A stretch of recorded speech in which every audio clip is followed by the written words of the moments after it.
Hi, everyone. Welcome back to Long Game Heated Rivalry podcast. My name is Declan. This is Silvan. And before we get started, we would like to put a little bit of an announcement out. Silvan and I have a plan to organize an event, a bit of a meet and greet, just to come together in person and talk about Heated Rivalry, the books, the book club, anything that you're interested in that sort of coincides with the podcast. If you would like to come meet me and Sylvan in person, then you can come and see us in Belfast on the 19th of July. A little short notice, but if you're able to attend, please let us know. We'll be putting out a link that will connect you to a Google Doc, which will allow you to put in your name, your address details, anything like that, to sort of gauge interest to see if anyone is interested in joining us in Belfast on the 19th.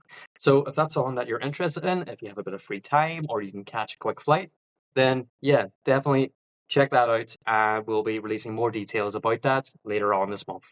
So, where we left off in the previous episode was chapter 19. So, we're picking up from chapter 20. And now, Declan, things are heating up. Things are moving at a faster pace. In a Mm. similar way as the sun has been moving in the UK this week, it is 34 degrees this week. I am sweating from every crevice and orifice in my body. So if you can hear my fan, I apologize sincerely, but I cannot live without it right now.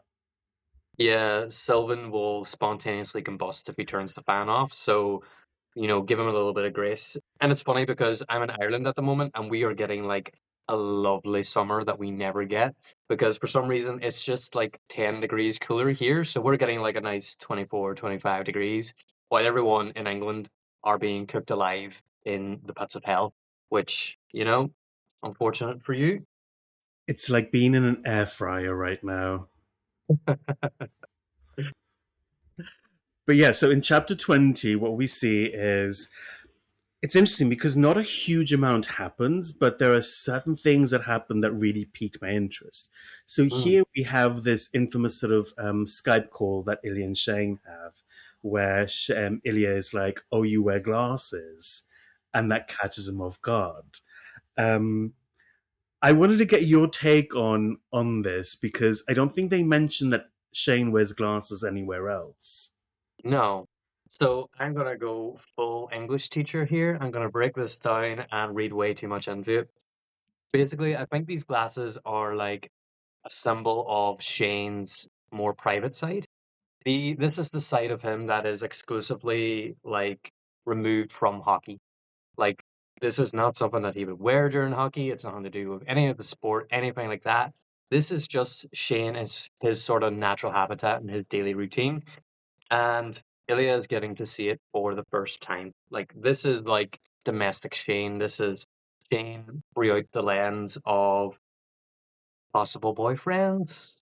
Cute. It's sweet. It's very nerdy. It's nothing overtly like sexual, even though it turns Ilya on like nothing else.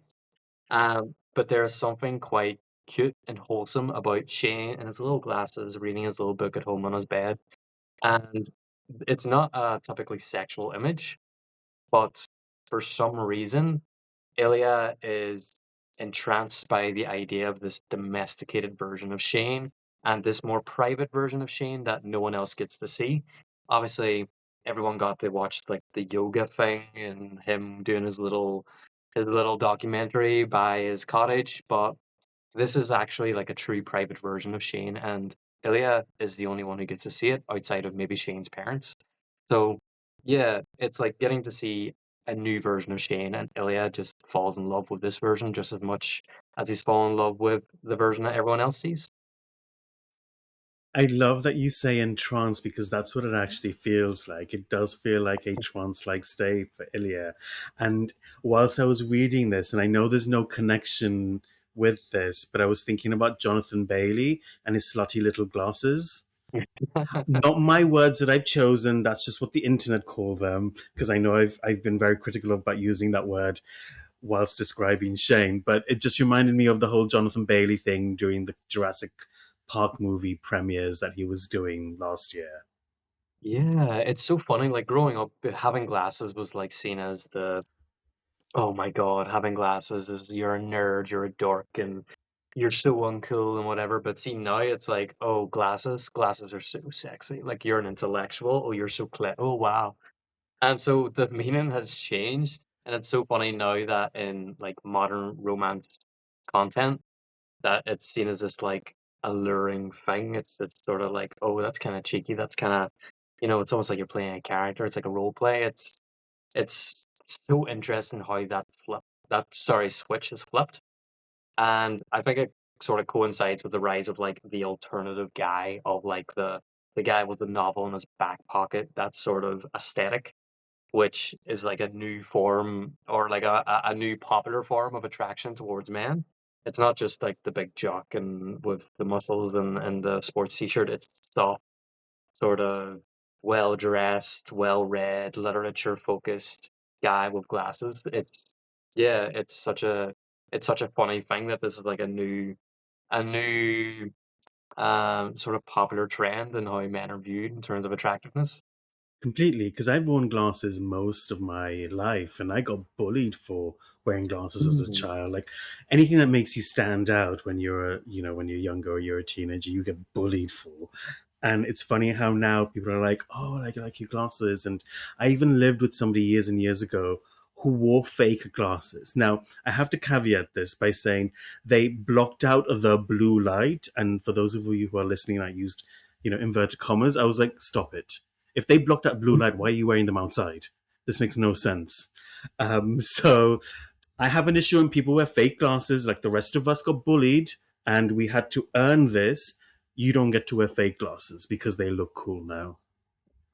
You had to suffer, so now Right? it's your turn to get the praise instead of, someone coming along and stealing it from under you. Exactly. And as you were talking about this sort of like new sort of stereotype of the guy that reads and the book in his back pocket and probably has a tote bag or something, I immediately thought of Jess from the Gilmore Girls. Yeah, it's also, like, Jacob Elordi coded as well. Yeah, yeah. So, you know what? I'm all here for that stereotype. So I'm all good. But when I was reading this, we get this. I think they call it a Skype. They connect via Skype, and that's a bit of a Mhm. throwback now because, as we know, Skype no longer exists. They got sort of absorbed into Teams. But I can't help but think, and maybe this is just me, I can't help to think of all the internet boyfriends we all had growing up as teenagers that we never actually met, but we were madly in love with, that we would Skype on a daily basis. And, you were saving up money for one day visiting this person. And this is what it reminded me of, is this fantasy in a way. Mm. It's interesting that you have that read of it because I never really had that experience. Like, I never, like, did anything on the down low at all. I was like, "I'm gonna try to date girls until I come out," and then when I came out, then I could, like I just openly pursued anything I wanted. But, like, that experience of, like, meeting someone online, talking to them, open up to them, and connecting with them on a level where you've not met them face to face, well, that's sort of like a foreign experience to me. So that's interesting that that's your take from it, and I can sort of see that now, um, as, like, it's almost paying homage to those sort of queer online relationships that, don't didn't get to see the light of day, but they still had, like, that connection going on as well at the same time. That's interesting. Yeah, I'm surprised because I felt like this was such a universal experience, and I'm realizing maybe it wasn't. I'm curious to hear from the listeners if anyone else had like an internet boyfriend or internet girlfriend or significant other that, was this sort of teenage crush kind of Mm, thing. Because for me, there was safety in these online romances. mm, You were able to experience parts of a relationship. You felt the connectedness, the safety. I think at the time I had intentions to meet, but I knew it wasn't going to happen. But there was a part that you could experience if you perhaps weren't out, for example, in your own life. And There were just it felt really wholesome. I mean, I got a little steamy, but it felt really wholesome for the most part. Yeah, it's almost like you can dip your toe into the pond and not like fear having to fully jump in. Yeah, and like you said, it's also a safe way of being able to act out your sexuality in some sort of way that can bring you satisfaction, but whilst also keeps you safe. You don't need to do anything in public. You don't need to worry about being caught out. Um, yeah, to be honest, it never occurred to me that that would have been like an option I could have tried. Um, for me, it was more about like denial in myself. So as soon as I accepted it for what it was, I didn't really feel the need to like hide it anymore or try to be hidden. And so I just sort of didn't have that experience, which is very interesting. Yeah, that's fascinating. And speaking of experiences, you really get in this chapter the sense of Ilya having the experience of fulfilling his duties as a son. So he says this in this chapter very early on. Mhm. He talks about sort of his brother being the executor of his father's estate, and Ilya had fulfilled his duties as a son. And it feels like there's this closing of the book, quite Yeah. literally, for him here. Yeah, yeah, you do get the idea that he's done. Like he's done everything that he can. He's provided for the family. He's fulfilled his obligations to his father. He's done what is culturally appropriate for him to do, and now he's sort of done. And it's interesting that the brother was the executor of the state because obviously Ilya is clearly the more responsible child.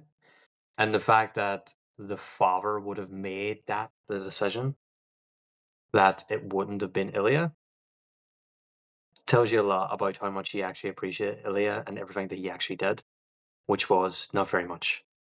Which for Ilya is probably devastating, to be honest. I mean, he's tried his best to be the perfect image for his father. He is definitely the most successful out of both of the children, and has been the breadwinner, the provider, the award winner, the one to push the family name into different stratospheres and social circles. And yet, in the end, didn't mean anything to the father. Ilya could never have pleased him. I think you're right. I think there is an element where Ilya was never going to feel fulfilled in that relationship with his family, despite being the breadwinner, despite literally funding everyone else's lifestyle. And I wonder, in a way, in the book, it's very evident that the brother is the father's caretaker or caregiver, I suppose, because Ilya isn't there. And they don't really make mention of this in the book, at least Rachel Reid doesn't from what I've read. And I think it's an extra layer in the TV show that they've added that helps map out this relationship and flesh it out a little bit more, which I appreciated in the TV show. Yeah, definitely. The TV show does a better job of establishing the sort of relationship that Ilya does have with his father and makes it more clear about how torn Ilya is in terms of what he needs to be doing to look after his father because you get the idea that Ilya is doing it out of love. As it's a complex, mixed up sort of love. Um, and this sort of real need for his father's approval in the TV show, whereas in the book, it definitely feels more like an obligation. It doesn't feel like Ilya loves his father at all. It's more like something that he has to do because Mm. he's family and he does what needs to be required of him. And there's no real love lost in that sense. Um, and to be honest, when I reread The Long Game, that sort of just confirmed that for me.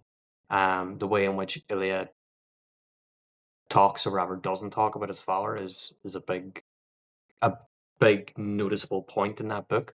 I'll not say any more on that because I'll tell when you've not read it yet.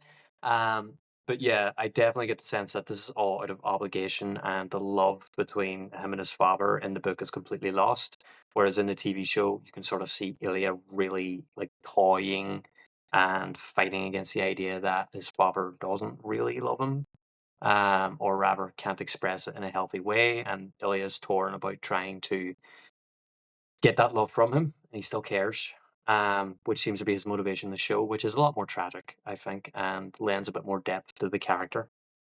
And it adds that motivation to yearn for his father's affection, his father's love, his father's respect, is what helps you connect to Ilya, and it makes Ilya a lot more. I'm struggling with the word here. I was going to say palatable, but that's not the word. It makes you really. I mean, for me, it helps me connect to Ilya's grief in a way, Yeah, yeah. in a way that I'm not connected in the book at all. Yeah. It's because in the book, it's very clear cut. Ilya doesn't like his father. He does this out of obligation, and then after when he dies, he dies. Ilya fulfills his role within the family and what is culturally appropriate, and then he leaves. Cuts off his brother, doesn't want anything else to do with the family. He was doing it out of obligation. Um, TV Ilya is a lot different. He was doing it out of a need for his father's love, out of unresolved issues between the two, a very complicated relationship, much more human, much more realistic. I mean, there's a lot of people that I would see and clients I would have that have very complicated relationships with their parents, um, where they're very torn between this uncontrollable love that they do have for them and the pain that those parents inflict upon them, sometimes unintentionally, sometimes intentionally. And it creates a very complicated mix of emotions for them where they can't really work it out. And whenever they're encountering grief, then in relation to those people, it becomes even more complicated because, like, there's the guilt of hating someone that you love and wanting them to not be gone, but also wanting them to be gone and feeling bad about it, but not feeling bad about it. It's this, like, whole spear of emotions that really take a lot of time to pick apart and to dissect in a way that helps you understand in the end. Um, and I feel with TV, Ilya, you get a lot more of that realistic element of the complicated dynamics within families. Whereas Book Ilya is a bit more straightforward in that sense. He just sort of, okay, his father's dead. I've done the funeral. I'm cutting my brother off. We're done. I'm not going back to Russia. And what you talk about there is there are lots of different types of grief. And I'm remembering a podcast I did with Litsa Williams on my other podcast and she's from What's Your Grief? And she was the one who told me about the different types of grief, and their book does it so well. I'll link it in because it's actually a really good listen. Um, and so I imagine when Ilya's father was still alive, but they knew the diagnosis, that's what you call anticipatory grief or ambiguous loss. It's when you lose the person whilst they're still living. And I think for Ilya, after his father dies, there's a period of complicated grief where there is a lot of nuances. It's not just, that he misses him, but he didn't love him and perhaps, and, the way he was raised. And so I think there are lots of things that come up in that grief in itself. Mm. One of the things I wanted to talk about in this chapter, and we talked about it a little bit in the previous episode, was this preoccupation that Ilya has in wanting to see Shane's bedroom. And I mean, there were so many layers of what we talked about last time, and I really, really Yeah. enjoyed it. And here, again, Ilya's like, show me your room, because they're on Skype. And when he does, it made me chuckle because Ilya decided he didn't care about the view or the bedroom anymore. It was as boring as he had been expecting. It could have been a hotel room. Mm. Now, this doesn't surprise me. Ilya is wanting to get, and like you said, this more intimate side of Shane, Shane with the glasses, Shane in his natural sort of habitat. And then when he realizes, it's a showroom essentially, it Mhm. doesn't surprise me. Yeah, I mean, why should it? Because Ilya is just fishing for more details about this guy he's in love with. He wants to know everything. He wants to know every detail about this guy because he is so madly in love with him that any bit of information about him, any extra information about who he is, how he lives, what his life is like, is gold dust to Ilya. And like, come on, like relationship goals. Like, imagine someone loving you and being so obsessed with you to that level of detail where I just want to even know where you're sleeping tonight. I want to know what it looks like. I don't care if it's boring. I just care that you're showing me and you're letting me in and you're being vulnerable with me. And it's such a small thing, but to Ilya, it's the world because it's Shane finally accepting that he is not separating Ilya from his private life anymore, that he's now welcome into it and he's now a part of it. And that is a new stage of their relationship where it's a lot more domestic, it's a lot more real. Like, they've been in each other's spaces now, they have been in each other's private moments and private places, and there you go. Boyfriends much?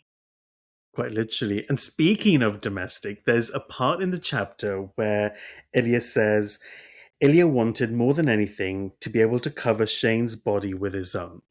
Now, if anyone out there has a weighted blanket, they will know being smothered by somebody else's body weight, it doesn't have to be sexual, is like one of the most weirdly comforting things ever. Yeah, it is really comforting. It's like it's affection, it's comfort, it's relaxation. It's just that feeling of contact, of being held. It's and it can be completely platonic as well. It's sort of like a feeling you would have got like a cuddle from your parents, like a cuddle from your aunt or someone you cared about, or cuddle with a friend, like anything. It gives that warm sort of endorphins of like I'm looked after, I'm safe, I'm comfortable, I'm loved, and that is clearly what Ilya is trying to say here. Is I want to make this guy feel warm, calm, loved, and comfortable. Like that's essentially what he's saying in that. And thank God they're both hockey players because can you imagine this massive man of Ilya Rozanov lying on top of a regular person who wasn't as built or strong as someone like Shane? He would literally crush someone's bones. Yeah, it would be like, okay, this is really nice, but can you get off me? Right? But it would feel so good. Like on a sensory level, it just tickles this Yeah, part of my brain where I'm like, don't get off, just stay there. it would feel great for like 15 seconds, and it's like, okay, you're suffocating me. Get off me. Which is typically how it goes for me, which is like, oh, this is nice, but get off me right now. You're too warm. Get off. Right, and you talk about this sort of affectionate side of Ilya, and what you see in this chapter as well is there's this dom sub play that we get again, and it takes me back to Vegas because they talk about Ilya says things like, "I think you like to be told what to do, Hollander," and Shane sucks in a breath and says, "Maybe a little," and then Ilya says, "And you're a little show off." Shane says, "I'm not." And Ilya says, "You are. You love praise. You want everyone to see how good you are." And then Shane says, "I'm almost done." "Yeah, well, so do you. So fair." And then Ilya says, "No, I know I am good. I don't care what people say." Yeah. hmm What are your Explaining thoughts? his like the difference in confidence between the two. Ilya is very confident in himself, in his sexuality, in the way that he presents himself to the world. He is not shy at all at being who he is, even in terms of his sexuality. Shane is much more caught up about coming out than Ilya is. Honestly, Ilya would do it tomorrow if he felt he could be with Shane forever. Whereas Shane is a lot more hesitant. And also, even in the bedroom, it's the same. Ilya is very sexually adventurous and he knows what he wants and he's not afraid to experiment. And so he has, and this has filled him and instilled him with a confidence. He knows what he wants, he knows what he likes. Whereas Shane is a bit more nervous about it. He's a bit more withdrawn about it. It takes a bit more time to coax it out of him. But I also think the idea of you like to be controlled for Shane, it's because Shane is constantly trying to control everything, all things at once, the world and himself. And so having the ability to pass it on to somebody else for a while, to like, okay, I can't and don't want to deal with the pressure of this control anymore. Can you take control for me instead for a while? And that must feel like such a relief. It must feel so relaxing, but also a little bit saucy as well, a little dangerous. It's like, oh, I don't usually do this. And it's just probably a massive relief that he is around someone that he feels safe and comfortable enough with to relinquish control for a change, which for someone who, as we know, going forward, is neurodivergent and also, I think, OCD. Yeah, this is a big thing for him. And it takes a huge amount of trust. Mm, And I'm going to make a link between Shane Hollander and Jennifer Lopez. Wait for it. It'll make sense. interesting. Go. Now, I know I trashed J-Lo rom-coms a couple of episodes ago, but that was only like the newer ones. The old ones were great. Made in Manhattan, masterpiece. But I remember when Jennifer Lopez got married then to Mark Anthony, they asked her about sort of like her domestic role at home or something like that. Because, Jennifer Lopez she's J-Lo, right? She has multiple businesses and a singing career and a music career and a huge movie career as well, and the clothing lines and the skincare and all that. And she actually said in this interview, she's not like that at home. She's quite traditional in her sort of values at home. She doesn't wear the pants in that relationship, which as a teenager, I thought, oh, I don't get it at the time, and I get it now. And I Mm, get it within this context. It takes a huge amount of trust for Shane to be able to say, you take over. I also just need a break. mm, Yeah, I think it's actually, I think this is the real, now, this is me speaking just from my own personal opinion and perspective. I think this idea of women wanting to be controlled and they want a man that's gonna do whatever and big strong man's gonna protect everyone, he's gonna run my life and he's gonna look after me and do blah blah blah blah blah. I don't think that's actually the intention or the need. It is the idea of being with someone that can take control for you when you want them to, who does take initiative, does take the lead, but respects your autonomy while they're doing it and respects your needs and your wants, and someone that you can trust to get things done for you whenever you can't do them for yourself. I think that is the actual version of that people are looking for.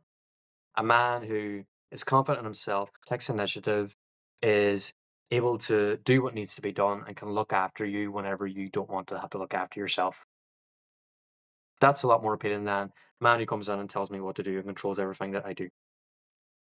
Isn't that a dream though? Like that is the dream. Yeah, I know. Like It is. we all love like a verse king. Like come in, do your thing, and then keep going. But Anyway, let's go. yeah.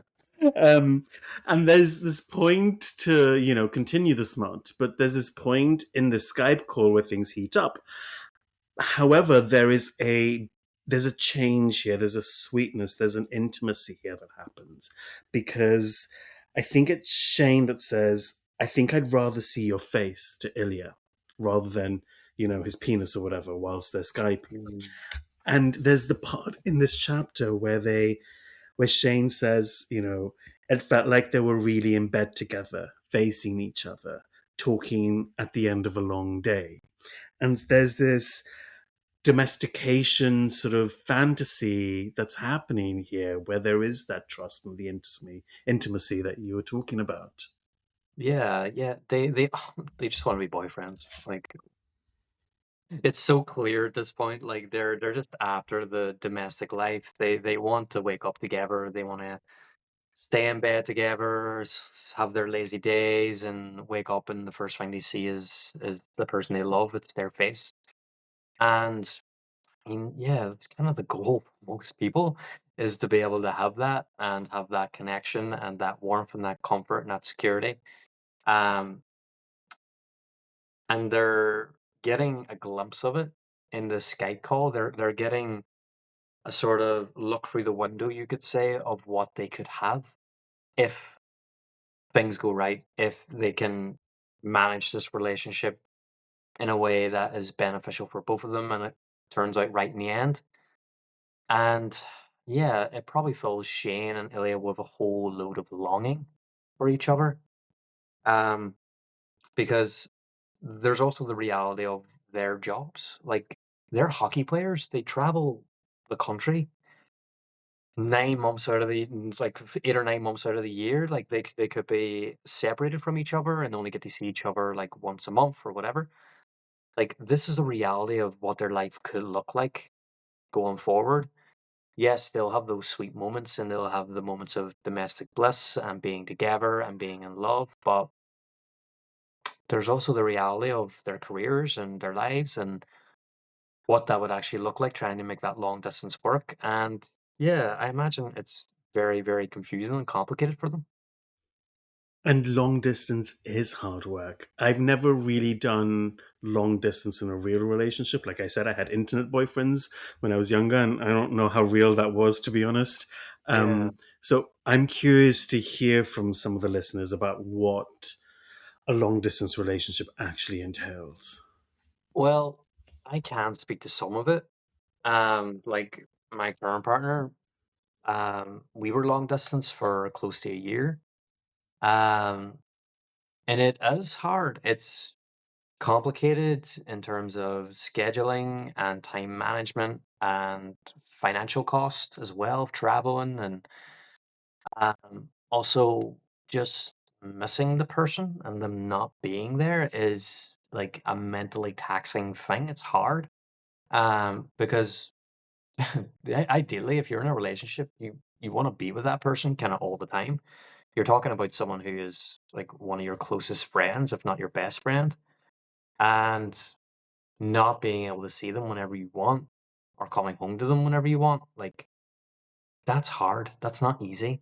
And it's mentally taxing, financially taxing, and physically taxing as well, because a lot of times you're having to compromise sleep, your whole day plan. Like sometimes you'll just want to see them for a night, and so you'll travel 2 hours to see them, but you're also supposed to be in work in your city at 9 o'clock the next day, and so you're traveling back at 6 in the morning. It is complicated, but if you care enough about the person, you will try, but it's not a long-term sustainable thing. The toll is too heavy. So you really, really need to work on an exit strategy for the long distance to really make a long distance relationship work, I think. Which is what surprises me about how long Shane and Ilya have been going on at this. Because for the most part, it was sexual and it was hookups. And we see this slow sort of morphine into the boyfriend sort of experience in a way. And this has already surpassed longer than what I anticipated it might have gone on for in real Yeah. life. Yeah, I agree with that. I don't think they would have been a situationship for this long.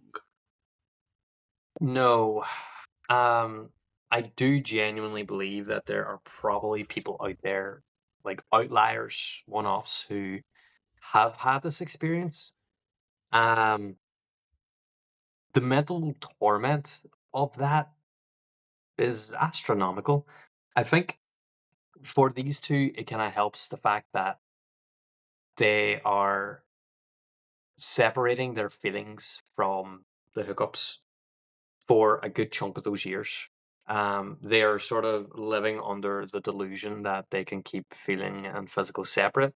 And so they're able to effectively lie to themselves for a number of years, which probably kept them sane during that time. If they were fully in love and fully open and doing the domestic stuff and all that part of the relationship, as soon as they let themselves feel that, it was like game over. It was like, I know what it's like to be with you now in the way like this, and now I cannot unfeel it. I cannot unsee it.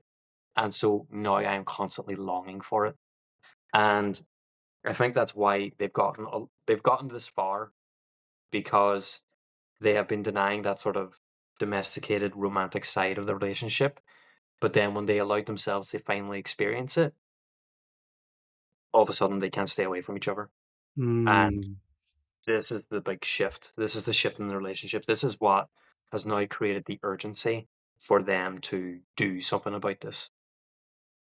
yeah. Can I ask, are there any perks of having a long distance relationship for however long you did have it? Yeah, I mean, Nate's really annoying. Sometimes it's nice to get like a couple of days away from him. But that's it. um, but in a more serious note, like having your space is important. Um, and being able to have your own alone time and not being on someone else's schedule all the time. Um, not sort of having someone fill your schedule for you, which is a big thing in relationships. It's like, oh, we're going to my aunt so and so birthday party next week, and you're like, oh god, okay then. It's sort of easier to get out of obligations like that. Um, but that's all small stuff. Like ultimately, not being around that person during those moments in that time feels a lot worse than the benefits of like what sitting alone in your room for a couple of days. Like it's no. So no, yeah. The benefit is that you still keep a certain element of your independence and freedom. Um, but it's not really that great of a trade-off if Yeah. you're really into someone. And during a heat wave like we're experiencing right now, it's much easier to sleep alone in a bed than with a hot water bottle next to you. I would start. Like honestly, the past couple of days, don't touch me. Don't come near me. Don't breathe. You're breathing my air. You're breathing too close to me. I need you to move over, move up. Move. I'll be on the ground. I don't care if you're on the ground. Get on the ground then. So be it. You're touching me. Get away from me. Yeah. Any couple will Oh, tell you that's the situation at the moment. do you know my lobster's too buttery? It's a Yeah. hard life there, Declan. But thinking about this chapter, then I get the sense, and I'd love to hear about what other people think, but I get the sense that Ilya really appreciates words of affirmation because Ilya tells Mm. Shane, about they were talking about his freckles, Shane's freckles at one point, and Ilya says, Hollander, they are stunning. And Shane is really taken aback. And Ilya was like, well, you say something now. And literally all Shane says is, you're very attractive, Ilya. And I'm like, good Lord, like put some effort into it, Shane. Um, and he's like, like say more, like that's not enough. And he does, he tries, and he's like, I love your eyes. And, Ilya being the sarcastic little bitch that he is like, oh, that's so romantic, Hollander. But I really get a sense of the type of love languages that they're trying to exhibit here. Mm. Yeah, and Elias is definitely words of affirmation. He does constantly tell Shane how beautiful he is, and well, he does eventually. um, but yeah, he's quite complimentary, and Shane is very much acts of service. He does things, organizes things. He shows he cares for his actions and what he does for people. Um, so yeah, you have that sort of. This is the irony of love languages: is people express their love language towards their partner in a way that they want to be treated, um, without actually fulfilling their partner's love language or the way that they view it and the way that they want it. Um, and it's funny, like I have the same experience with my partner. My partner is very much acts of service. Um, where I'm not, I'm like acts of affection. Like I am like physical affection, things like that. And it's so funny the way that you'll do things for each other in the way that you want them done for you. And it's like not about that. It's like you work to their love language. You work to what they do and what they want, and you will end up with much better results. So Ilya's is obviously words of affirmation, it's affection, it's compliments, which makes sense because literally no one has been, you know, making Ilya feel good about himself in his personal life since his mother died. Like, no one he knows, no one outside of like hockey commentators and the league and the media and all, they're telling Ilya how great he is at the sport, but no one of substance who cares about Ilya is telling him how good he is and how wanted he is and how loved he is. His father didn't care. In fact, there wouldn't matter what Ilya did. If Ilya literally, you know, dug up the second coming of Jesus Christ, it wouldn't have been good enough for his father. And so, yeah, he's constantly needing validation. He wants to be complimented by someone who he cares about the compliment coming from. And Shane is there to do that. And that is what he needs Shane to do, to make him feel loved and wanted and seen and treated like he's something precious and important. And Shane, he knows that that's what Ilya wants. He just doesn't have the tact to deliver it in a way that is actually, you know, helping Ilya, you could say.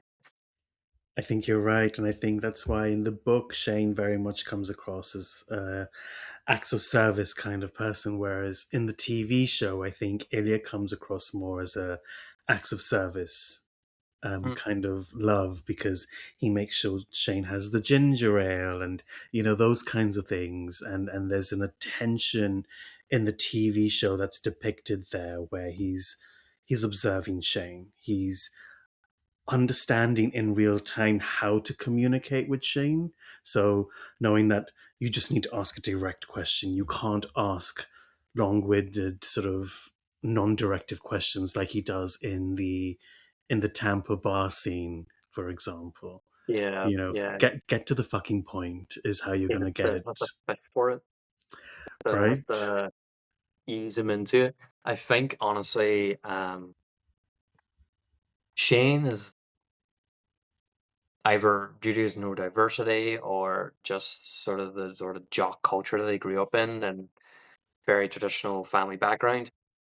Um, he seems less emotionally aware of feelings and emotions and all these things compared to Ilya.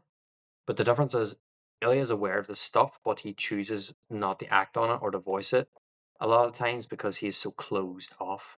But it's not from a lack of understanding, it's from a lack of, or it's from an overwhelming fear of either being rejected, being viewed in a way that makes him vulnerable. And so, whilst he understands emotional intelligence, he holds back from expressing it because he's afraid of the vulnerability behind it. Whereas Shane literally is just oblivious and he's just inexperienced. Um, so yeah, it's interesting the way that Rachel has written that. It creates a nice contrast between um their characters in the way that Shane is naive and Ilya is jaded. Yeah, yeah, such a good observation. And here I wanted to get your take on, in the TV show, we know Shane hasn't been with any other men. Yeah. However, in the book, there's references made in this chapter that Shane has been with other men. Mhm. So, for example, there's a man from Mexico, and there was somebody else in the States, in LA, for example, and Ilya very jokingly, but maybe not so jokingly, you know, says, tell me about like Mexico top and Hollywood blowjob guy kind of thing. What's your take on what that does to the story in the book for Shane's backstory? Mhm. I honestly, I think it would have been better left out. If I'm being perfectly honest, I don't think it needed to be added in. Um, because it takes away from the height of the risk that Shane feels in doing this with Ilya. I get the sense that it would be better that it would be more in character for Shane not to have risked this at all. The whole idea of this relationship between these two is that Shane is so enamored and so in love with Ilya that he cannot help but risk this, even though it goes against every instinct about how he wants his career to go, how he wants his private life to be kept secret. It goes against the grain of all of that, and he does it anyway because he is so in love with this guy. The idea that Shane would risk it for a couple of random hookups is incongruent with his character. It's not something that this obsessive, super secretive, really nervous version of this character would do. And so I just feel like it would have been better left out. That's interesting because this reminds me of a conversation I was having with Jen, who was on the podcast a couple of episodes ago when we talked about AO3 and fan fiction. Mhm. And there were some comments left in, I think it was our YouTube video afterwards, and Jen was interjecting and everything. So it was really interesting to read. But I think the gist was that it was between Shane and Rose, and how in the book there's no sex scene between Shane and Rose after the club, whereas in the TV show there is, and I find it quite hot because I'm very attracted to Rose Landry. However, what the impression I got from the comments was that, we don't need that to be depicted in the book. We don't need to see this extra variable being acted out because it takes away from the story. And this is what I'm getting here now from you in a way, is we might not need to know this because it takes something away, or it doesn't Mm. add something of value in that sense. And I'm getting this impression that romances, or romance readers in general, don't really want to hear about the other stuff that people do with other people. Yeah, unless it serves like a purpose for explaining the character or giving you an idea of the character. Um, yeah, like for example, I read a book by Scarlett Drake called Limerence, where one of the characters is like very sexually active with other people throughout the book. And it becomes like a big thing then that he focuses on this other guy. This one guy then steals his attention. He's not like any of the others. He is unique. He is like he's the best time in bed. It's never been like this with anybody, and that's the image you get. And so it elevates their importance. Like this is the actual important relationship. None of those other people that I was sleeping with matter at all, because this is the guy that has actually captured my attention. This is different. This feels different. Um, and so I suppose you could argue that that's what Rachel Reid was intending. That none of those guys mattered much or whatever, but they mattered enough for Shane to risk it, even in a foreign country, even away from home. It still mattered enough to risk it, which for his character, I find is out of character. Can I disagree here? Absolutely. Because I think this makes Shane so much more relatable. It makes him a lot more real. For me, in the TV show, the fact that he hasn't been with anyone, and the first guy he's with, who's Ilya, the first person who he's had sex with, a male Ilya, he falls deeply in love with, falls into this relationship. That does not happen in real life. Like, I am way past my prime and I'm still fucking single. It does not happen. You do not fall in Mhm. love with the first boyfriend you have. And so for me, the fact that, you know in the book Shane has had these other experiences gives me a little bit more, it gives me a little bit more hope that Shane knows the difference now. He knows the difference between a hookup, and he knows the difference between somebody who maybe it started off as a hookup but meant something more. For me, it's based more on reality, although I know it's a fictional world. And so for me, it kind of makes me like him a little bit more. He's not so Mm. naive, is what I'm getting from this. Right, okay, yeah, yeah. No, I can see that, and that's a fair point as well, that it does paint him as someone who isn't totally, like, detached from this world. He's not this, like, little sheep that needs to be led, this little lamb who needs to be introduced to all these new things and shown the way. Um, yeah, yeah, that makes sense. Um, I suppose that's the trade-off as well, and I think whether or not it's true to life or not, there is a view of someone who has only ever been in love or slept with the one person that is like, oh my god, your love is it was always meant to be. You're my one true love, and there's never been anyone but you, and I've saved myself for you. And there's like a classic traditional romance to that dynamic that I think is actually what happens in the show. Is like there's never been anybody else. You're my one true love, and that seems to be that classic rom com sort of thing. Not rom com, but like romance thing. Um, but that's also not true to life, like you said. And it can actually have negative consequences for society in general to view people in that way, like virginity and all these things as being like this exceptionally pure thing that makes everything better and more important and more meaningful. When in reality, it's not true. In fact, you more than likely want some of a bit of experience because dealing with someone that has none is hard work and it takes the enjoyment out of it. But yeah, there's arguments to be made for both. I suppose it's at like how realistic are we getting here, and at what point are we just trying to tell a very romantic story? Like what elements are we willing to sacrifice to make that happen? I hear you. And I think for some people, that is their reality. They did wait until they got married, or they did fall in love with their first boyfriend, for example. And as a millennial, I grew up watching Newlyweds, and Jessica Simpson was put on this pedestal for being a virgin until she got Mm, married. And it was this sort of thing that people aspired to in a way. And the stark reality is that it doesn't happen for a lot of people. It doesn't happen for most people. Those people it did happen to, that's their reality, and that's still very real. yeah, And to elevate it from the romance to the smut, whichever way you want to think about it, they have this conversation about, I think of you when I'm in bed masturbating. yeah. And I thought that's real. Like, that felt really sweet in a smutty way. Yeah, it is like a very sweet way of saying that. I'm thinking about you all the time. I mean, all the time. I mean, like, it is actually quite sweet.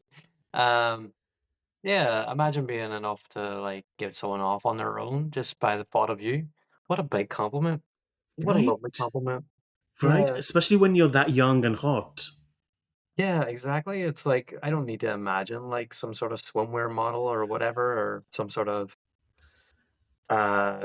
fragrance ad model wearing swimming trunks and climbing out of like a lake with dripping water all over them. I can just think of you instead. You're just as good as all of that. Like, yeah, that's a big compliment. Yes, Theo James will always be that person. The fragrance ad he did last year, or the year before, after White Lotus, I think it was a Versace one or something like that. But good lord, those little tight speedos, the white ones, good for him. Um, and the millions that he inspired. So, but I digress, because there is this sweetness about it. You're right, because Ilya says that there's nothing sexier than Shane Hollander's face. And then he says, as he came, but, I was trying to make it nice. That is very sweet because it's not even about his body. It's, It's not about the pack or the exercise or anything like that. It's just the face. It's just your face. It's just does something for me. That's an incredibly sweet thing to hear because like doesn't matter, you know, how we end up in the end, what size we get to, what size we don't, what age we get to, what age we don't. It's that sort of sweet, like it's you yourself who fulfills me and that I'm actually attracted to. So yeah, that's sweet. yeah, because at the end of the chapter here, we get this. It's not even a realization, it's a reconfirmation for Ilya. And he says, like, he murmurs in Russian, I'm so fucking in love, and it's horrible. And, it says Ilya's heart fucking stopped. And he was never supposed to have fallen in love with Shane. So we get this real, and I see why Rachel Reid is doing this at the end of this chapter, because of what's going to happen in the next chapter, because it's going to flip us literally right over. Yeah, yeah, because obviously next chapter is to do with Shane's incident on the ice, and Yeah, all these big ideas, right? This is the thing. When you care about someone and you are in love with someone, you cannot just switch it off like that. It doesn't happen. And so this typically happens in fiction, and authors use it as a really clever way of like shaking their characters to be like, wake up, wake up. You're deluding yourself if you think you can be without this guy at this point. And that's sort of what this is setting up. It's setting up the idea that Ilya can be like, I need to distance myself. This is this is getting too intense. I'm scared of what will happen if I let this continue on. And then Rachel Reid's going, well, what happens if I, instead of let it go, what if I just rip it away from you? How would that feel instead? And suddenly that feeling is going to be way more devastating than him trying to remove himself from that situation, and brings into stark contrast the important things within their relationship, which is to be together. They just want to be together. And all the other stuff, in the end, when faced with crisis and disaster, being together is the most important thing. you're right. I never really thought about it that way. That's such an interesting take on it. Because yes, they've got each other, but it's going to get ripped apart and away from each other in the next chapter.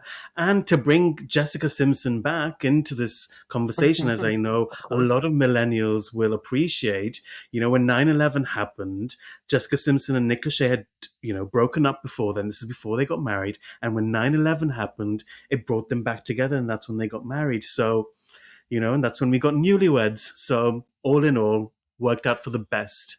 Actually, didn't really work out for the best for Jessica. I think they divorced soon after. But hey, it worked at the time. Well, okay. Thank you for this information. My pop culture history. Look, us elder millennials have to give the information and the history, otherwise, it will be lost. Yeah, yeah. This is clearly stuff that needs to be recorded down for the scriptures, for the future religion that will come from all pop culture Hollywood celebrities. Yeah. Well, that is all the time that we have today. We intended to get through more than this. Um, it just never seems to happen. We really do go full blown English literature teacher whenever it comes to this book, and we just keep on finding more and more stuff to talk about, more and more depth. So if you're enjoying this, then please continue listening, like, share it, comment, and let us know what you think. If you had any thoughts about anything we discussed, make sure to mention them. Also, we do have a book club on Fable. It's called the Long Game Podcast Book Club. If you are interested in joining us there, that'd be absolutely great. We have different lobbies and rooms where we discuss things from the podcast. We discuss Heated Rivalry and the other books, but also we read different romance books. At the minute, we are making our way through Oleander by Scarlet Drake, which is a beautiful retelling of The Great Expectations by Charles Dickens, but done through the lens of an romance, contemporary sort of drama. Fantastic. We were having great discussions there, and yeah, it's absolutely brilliant. If that is something that you're interested in, then please join us. It's fantastic. You'll have lots of fun. But on top of that as well, don't be afraid to follow us on TikTok, Instagram. Mine is Declan McKillian17 on TikTok. And then we have Silvan, who is Silvan on TikTok. And follow us, like us, share our content if you wish, and we'll see you for the next time.